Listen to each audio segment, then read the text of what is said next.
Hey, we are in the kitchen cooking up meal one, the best meal of the day.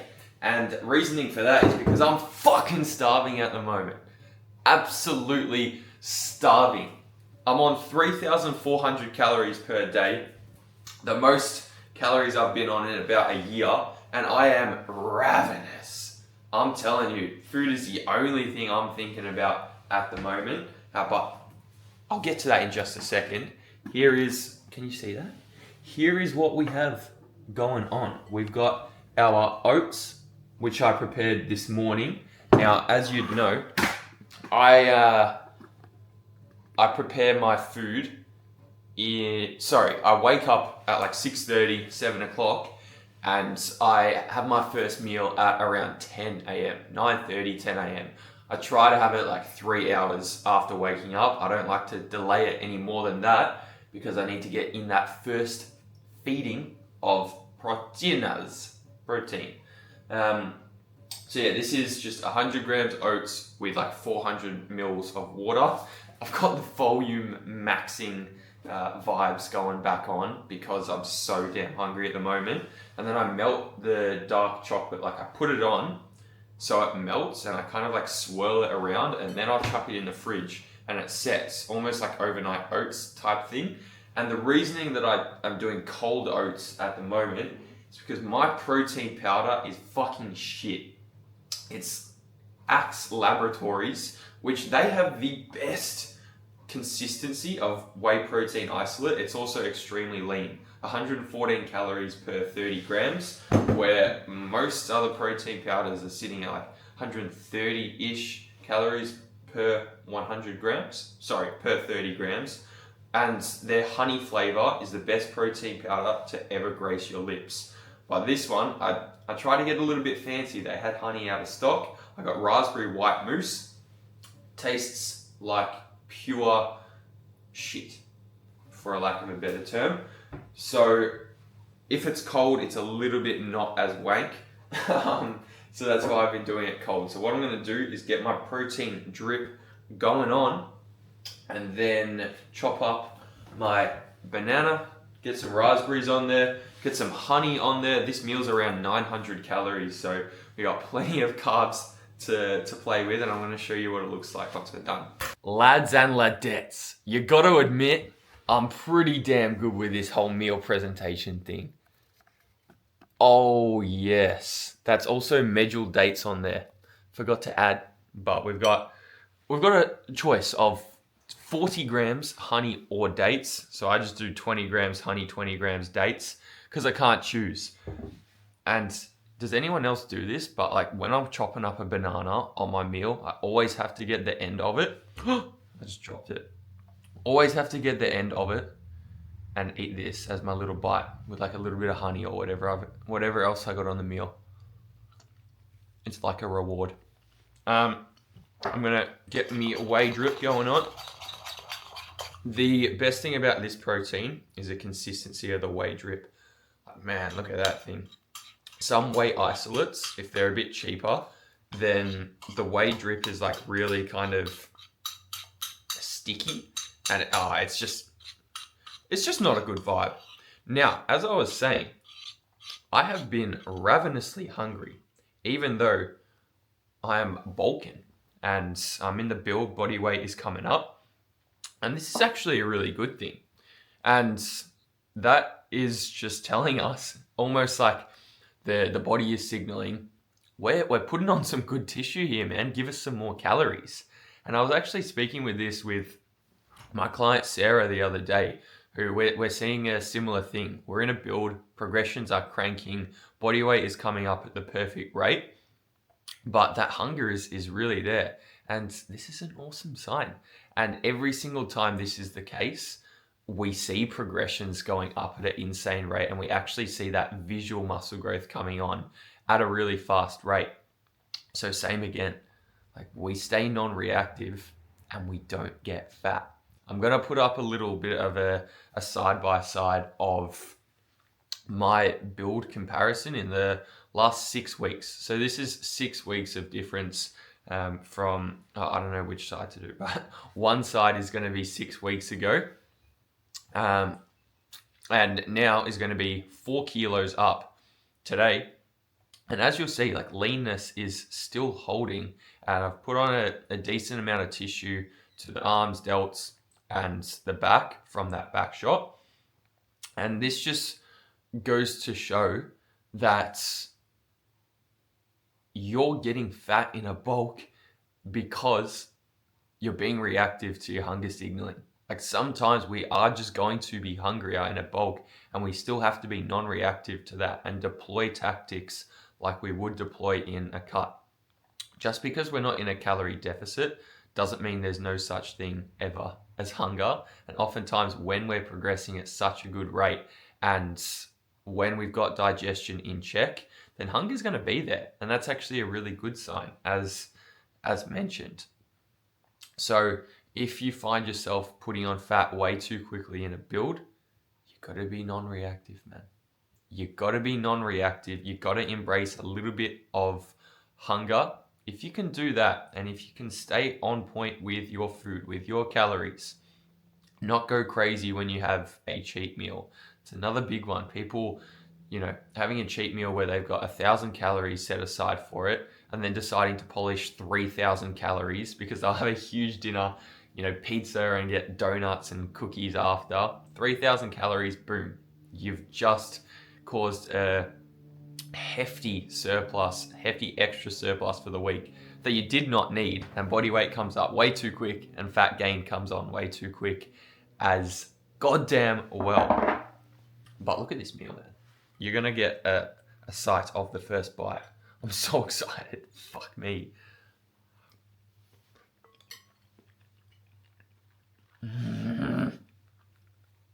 It hits the spot every time.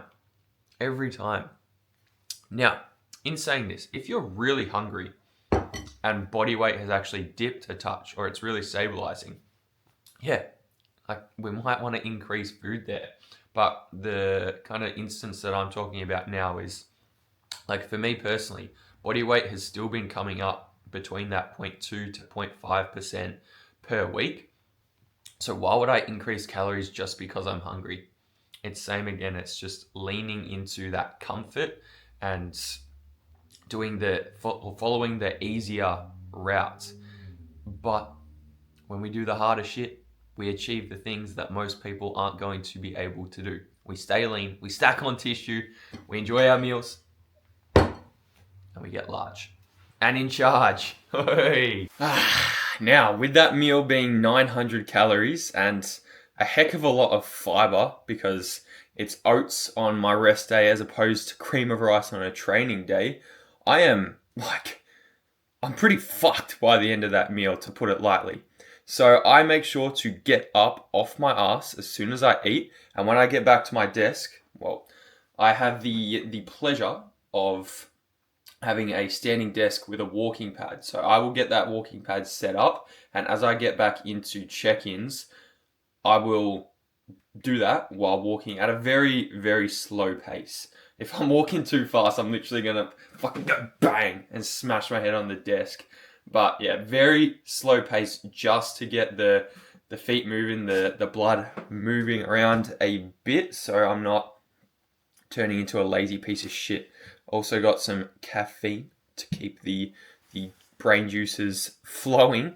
And yeah, we're just going to get back into check-ins for the day. I've got 10 to do today. It is a Monday rest day because it is one of the bigger check-in days of the week. So yeah, we're gonna get back into that. I'm really happy with how every client is progressing at the moment. Got a really, really good crew, currently. So I love this shit. But other than that, just remember that if you're in a bulk or if you're in a build, this shit isn't a free-for-all. All right, you might still be feeling hungry. Don't be reactive to that. Do what you need to do, and you won't get fat. Take a seat, mate. Take a seat. So, new supplements, new additions to the nutrition at the moment. What we have going on is green tea. Green tea. So I use decaf green tea because I like to sip on me tea at night time. Coffee is for the morning, tea for night. Green tea is just a little bit nicer in my eyes. And you are meant to add a little bit of cold water into it as well. So with this like thermos, it keeps it so hot. So if you do like completely boiling water in a tea, that shit's too hot to drink. You got to leave it for like an hour before you can drink it. So the green tea is perfect, and green tea actually helps with digestion. And I have, look, it may be placebo, but I feel like I have noticed a big difference from drinking that green tea, especially after my second meal of the day, my big lunch meal, and it just digests a bit easier, goes down smoother, and I like the taste of it. So that's been a daily addition. I have 1 to 2 decaf green teas per day. And then we have berberine in the mix now. So my coach has put this into my supplement plan, and berberine is just going to help keep you a little bit more insulin sensitive when carbs get really goddamn high, which they are now. They're definitely going to get higher from here, but might as well put it in earlier than later. Berberine, you're never really going to have many side effects or negative effects from it, only these positive effects of improving that insulin sensitivity and nutrient partitioning.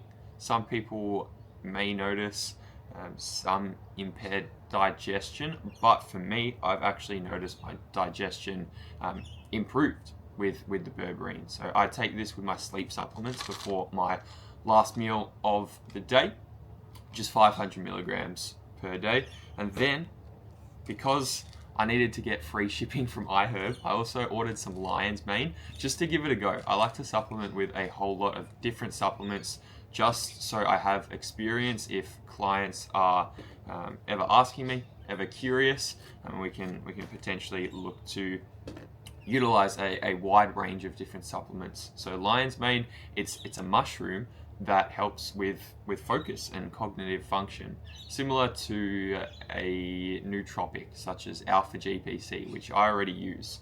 And I find this is very, very similar feeling to alpha GPC.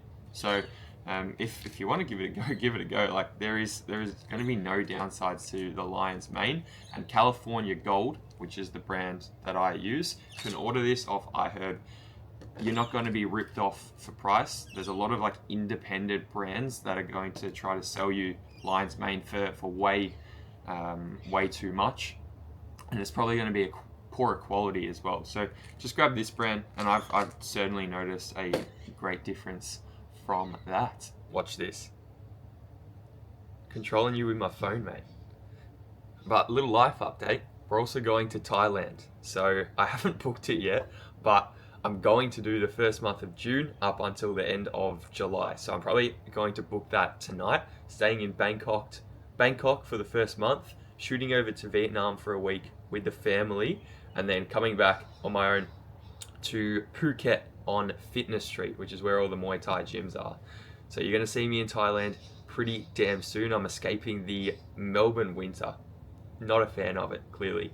So keen. Enough to make a grown man cry. This is my kangaroo and potatoes meal. I substitute either potatoes with sweet potatoes depending on the day, depending on what I'm feeling. We got beetroot, we got kimchi for the gut health, and mushies with the kangaroo. I also use taco seasoning. I use the Mingle brand, as there's no fillers. It's literally just herbs and spices, as opposed to like Master Foods, which would actually put like rice flour and stuff in there. Not like a do or die, but I just prefer the Mingle brand. I think it tastes best as well. I actually have some questions from Instagram that I wanted to go over while sitting down for my kanga meal. So I'm gonna get a few of them up, and I'll keep it brief. But first one is, I get confused about bulking and cutting. Are you just not going up and down in weight all the time? It would be good to have a video on why people do this. So, The reason that we bulk and we cut is because we are going to get to our goal quicker than if we were to just stay at the exact same body fat. It's also a lot more fun, and we get sidetracked less because we're in these specific phases. In a bulking phase, we're focusing solely on muscle growth and providing the body with enough energy to do so. When we have more carbs coming in and we're in an energy or calorie surplus, then our training performance is going to be better, and we're going to be able to provide a better stimulus for muscle growth, and then we're also going to be able to fuel that muscle growth through additional calories. So then when we cut down, this is the fun part. We're focusing on muscle maintenance and holding onto the tissue that we have grown, and cutting phases are always going to be shorter than bulking phases if we're starting from a lean position initially, which we always want to start from. So if you don't know what to do, if you're kind of just getting into the whole physique development side of things, my recommendation and what I do with pretty much all clients is get lean first. Get lean first, then we can go on a bulk or a build, sack on as much tissue as possible, and then bulk and cut from there. Some people do prefer just maintaining though. You don't have to bulk and cut, but we can get to our goals in quicker succession, and I think it is more enjoyable to bulk and cut too. All right, I need to tuck into this, fuck me.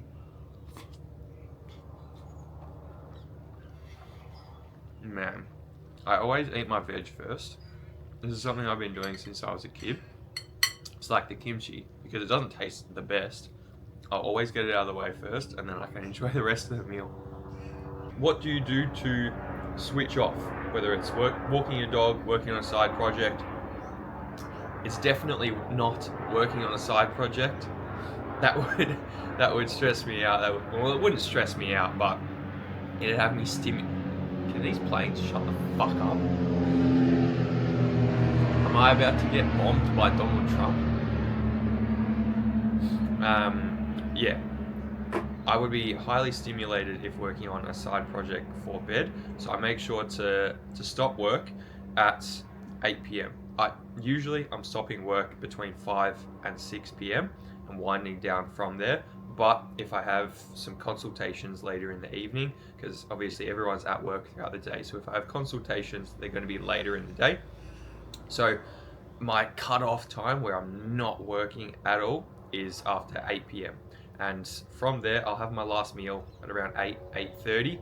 When making that meal, I'll be listening to some chill music. I'll be watching a chill video on YouTube just to kind of sink into the abyss and to focus on nothing. Something to keep my mind not stimulated, but looking at something and not kind of drifting off into, oh, I need to do this tomorrow, or, oh, fuck, like this happened today. I can just chill out, focus on making my meal, and then I'm going to enjoy that meal. And I always watch a Netflix show before bed. So it's Person of Interest at the moment. Not sure if you've seen it, but it's like 40 minutes each episode. It's really lighthearted. Like it's an action, but it's also like a comedy kind of. So I don't recommend watching a fucking horror film before bed. But if you have like a lighthearted show, who cares about the blue light exposure, man? Like, come on. Ideally, you wouldn't be watching this in bed, but if you want to go out onto the couch, watch it on the TV, that's going to be perfect. You can just wind down. It's your thing 30 to 40 minutes before bed. And then when you get into bed, that is your sleeping environment. I will never watch shows in my bed, because then we associate that with our bed and entertainment in our bed. But if we only sleep in our bed, then that's going to allow us to have better sleep quality, because as soon as we hit the pillow, our body's like, oh shit, it's time to sleep. So there's my little wind down routine. It's nothing crazy. I just like to keep it simple and in terms of like the blue light exposure, yes, you don't want to have a phone or a laptop right in front of your face before bed, but if it's something on the TV, that's not going to be having much of a negligible effect. Time to eat this bad boy. But man, I am really enjoying doing these YouTube videos. So if you want to see more, leave a comment, subscribe, like the video, because I'm going to keep on pumping them out. I'm going to keep them coming. So if you have any topics that you would like to see me include, man, drop it below. Even shoot me a message on Instagram if it's something specific, and we're going to keep on chugging along. But I hope you have a bit more insight into how to not get fat on a bulk, and you can stay lean while gaining some great muscle tissue over the winter. Have a great motherfucking rest of your day, and we will chat soon.